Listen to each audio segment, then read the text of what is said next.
Pontuando aqui as palavras do holandês Bavinck, um grande teólogo de missões, muito respeitado esse holandês, e ele disse uma coisa interessante.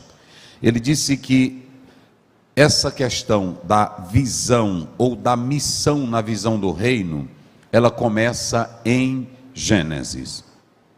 Por que em Gênesis? Nessa obra que ele escreveu sobre missões na visão do reino, ele traz algo muito importante para nós. Primeiramente, quando você lê Gênesis, primeiro está escrito: no princípio criou Deus o quê? Vamos lá, digam comigo, vamos lá. Os céus e a terra. Vamos lá. No princípio criou Deus os céus e a terra. Veja que céu e terra aqui juntos estão no propósito de Deus. É a primeira coisa que nós devemos entender. Céu e terra estão no propósito de Deus. Só que quando nós prosseguimos a própria leitura da palavra de Deus, na visão bíblica e na visão de Deus, tanto a terra como o céu são do interesse divino. Quando nós lemos João 3,16, diz claramente: Deus amou o mundo de tal maneira. Por que eu quero começar prefaciando com esta realidade? Porque quando nós trazemos isso para a perspectiva bíblica, a morte de Jesus, ela tem o seu aspecto soteriológico, mas também cosmológico. Romanos capítulo 8 diz que a natureza geme, o homem geme, aguardando a redenção. Então, quando Cristo morre, o efeito da morte dele atinge os céus e a terra.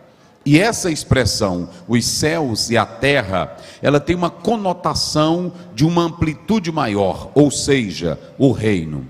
A expressão basileia, que é o termo grego para reino, é o que abrange a tudo. É o que abrange a tudo. A igreja, ela não é o reino, mas a igreja, ela faz parte do reino. A igreja testemunha o reino. Ainda que ela não seja o reino, mas a igreja compreende que tudo há de convergir para a própria pessoa de Cristo Jesus, o Filho de Deus. Só para vocês terem uma ideia, quando Deus fez Adão, Gênesis 1:28, ele diz: dominem. A expressão de Deus era: dominem sobre tudo, e ele inclui novamente os céus e a terra. Quando veio o pecado, houve distorção dessa realidade. Mas aí entra em cena Jesus Cristo, e a morte de Jesus Cristo lá no Calvário deixa claro novamente que ele reconcilia o homem com o Pai, mas também a natureza. Quando Jesus ressuscita, Mateus 28:18, ele diz assim: é-me dado todo o poder, aonde?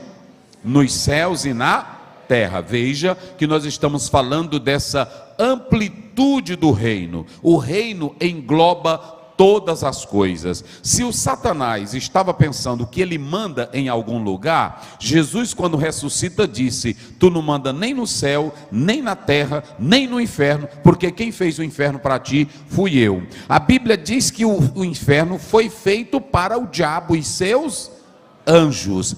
Nós podemos compreender que o Deus que criou os céus e a terra, Senhor absoluto, quando o homem peca, que isso sai do controle, o próprio Deus envia Jesus, Jesus ressuscita, e quando ele ressuscita, ele diz: Pai, tudo novamente volta para o nosso controle, porque ele está dizendo: é-me dado todo o poder nos céus e na terra. E aí, queridos irmãos, quando nós lemos Colossenses 1:16, 17, lá está escrito: todas as coisas foram feitas por ele e tudo subsiste nele.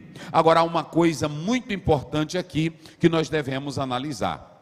O Senhor Deus, quando ele envia Jesus Cristo, que ele traz essa recuperação perfeita, o domínio dos céus e da terra, aí pela morte de Cristo Jesus, tudo vai ser para a glória dele. Quando nós lemos Filipenses 2, verso 9 e o verso 10, a Bíblia diz: o qual recebeu o nome sobre todo nome, e todo joelho se dobrará e confessará que Jesus é o Senhor, para a glória de Deus Pai.